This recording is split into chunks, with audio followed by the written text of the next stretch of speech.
আমার এই ভিডিওটা হচ্ছে আওয়ামী লীগের ভাই ব্রাদারের জন্য। আমি আওয়ামী লীগের ভাই ব্রাদারকে অনুরোধ করে বলবো, ভাই আপনারা আওয়ামী লীগ বাদ দিয়ে বাংলাদেশের যে কোনো একটা দলের সাথে মিশে যান। কারণ আমাদের গ্রামের কথাই বলতেছি, আমাদের গ্রামে ভাগা ভাগা আওয়ামী লীগের নেতারা কিন্তু বর্তমানে বিএনপি করে।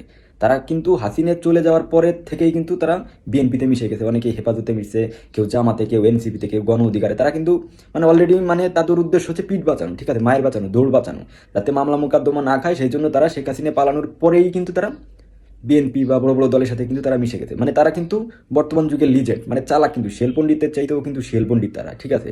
এই জন্য আর আপনারা যারা মনে করেন কি যে আওয়ামী লীগ বা জয় বাংলা স্লোগান দিয়ে মনে করেন মানুষের দাবলানি খাইতেছেন বা পিটানি খাইতেছেন বা হেনস্থা হইতেছেন বা মামলা মোকদ্দমা খাইতেছেন, জেলে যাইতেছেন, তাদের উদ্দেশ্যে ভাই বলতেছি, ভাই এখনো সময় আছে।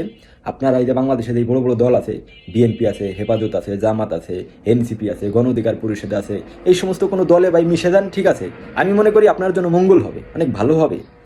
কারণ বিএনপির বড় বড় নেতাকর্মীরা কিন্তু 16 বছর বাংলাদেশেই ছিল, আর তাদের রাজনীতিতে ফিরে আসতে কিন্তু 16 বছর সময় লাগবে, 16 বছর। আর আওয়ামী লীগের কোনো নেতাকর্মী কিন্তু বাংলাদেশে নাই।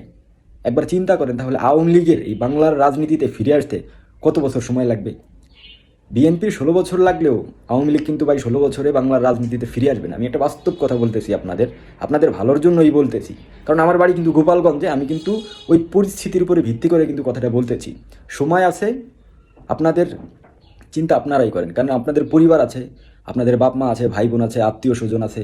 এই জন্য সব দিক বিবেচনা করে এই আওয়ামী লীগ, এই জয় বাংলা স্লোগান বাদ দিয়ে নাইলে খেটে খান, আর নইলে ওই বিএনপি, জামাত, এনসিপি, গণ অধিকার পরিষদের সাথে মিশে এই পিঠ বাঁচান, মামলা মোকদ্দমার থেকে বাইসে থাকেন, ঠিক আছে। দুই বেলা দুই মুঠ খান, তাও ভালো, কিন্তু এই জয় বাংলা স্লোগান দিয়ে ভাই যেইখানে সেইখানে প্যাদানি খায়েন না, ঠিক আছে। আমি এটা আপনাদের ভালোর জন্য বলতেছি, কারণ আমি কিন্তু একজন গোপালগঞ্জের ছেলে, আর আমার গোপালগঞ্জে কিন্তু আওয়ামী লীগের ঘাঁটি। সুতরাং ওইখান থেকে কিন্তু মানে সব কিছু কিন্তু বিবেচনা করা যায়, বাংলাদেশের সব কিছু।